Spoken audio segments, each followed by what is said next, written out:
ఇబ్రహీంపట్నంలో వేలాది ఖాళీ bottles liquid స్వాధీనం చేసుకున్నారు ఎక్సైజ్ అధికారులు. ఏఎన్ఆర్ బార్ ఎదుగా గోడాన్లో పెద్ద ఎత్తున కల్తీ మద్యం తయారు చేసే బాటిల్స్లను స్వాధీనం చేసుకున్నారు. ములకల చెరువు కల్తీ మద్యం కేసులో ఇబ్రహీంపట్నంలో సంచలన విషయాలు వెలుగు చూస్తున్నాయి. తనిఖీలలో బ్లైండ్ లిక్విడ్ భారీగా పట్టుబడింది. ఒక గదిలో స్టాక్ ఉంచిన మద్యం తయారీకి ఉపయోగించే బ్లేడ్ లిక్విడ్ ఖాళీ బాటిళ్లను స్వాధీనం చేసుకున్నారు ఎక్సైజ్ పోలీసులు. వాటిని భవానీపురం ఎక్సైజ్ కార్యాలయానికి తరలించారు.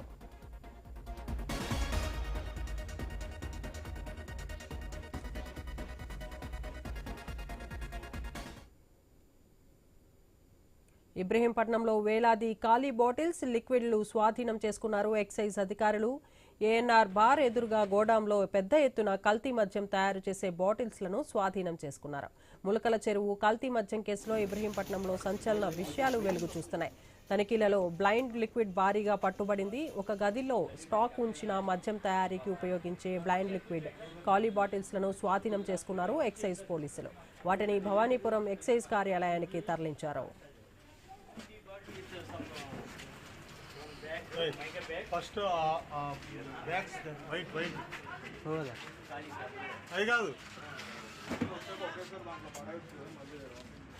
బ్యాగ్స్ A1 అయిన అద్దేపల్లి జనార్దన్ అతనిది ఇబ్రహీంపట్నం మండలం ఇబ్రహీంపట్నం విలేజ్. అతను అలాగే ఏఎన్ఆర్ బార్ అండ్ రెస్టారెంట్కి లైసెన్సీ అయి ఉన్నాడు. యాజ్ పర్ ఎక్సైజ్ యాక్ట్ ప్రకారం ఏదైనా ఎక్సైజ్ క్రైమ్లో ఇన్వాల్వ్ అయితే ఆ వ్యక్తి పేరు మీద ఉన్న లైసెన్సులు కూడా మనం రద్దు చేయబడతాయి. అందులో భాగంగా ఆ క్రైమ్లో ఇన్వాల్వ్ అయ్యాడు కాబట్టి అతని పేరు మీద ఉన్న ఏఎన్ఆర్ బార్ను కూడా సస్పెండ్ చేయడం జరిగింది. ఫర్దర్గా క్యాన్సిలేషన్ కూడా చేస్తాము. ఫర్దర్ ఇన్వెస్టిగేషన్లో భాగంగా ఇవాళ అతనికి సంబంధించిన ప్లేసెస్ను కూడా సెర్చ్ చేస్తున్నాము.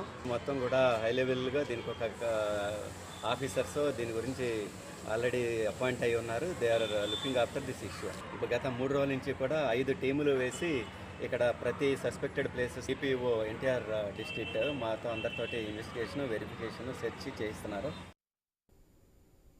టీడీపీ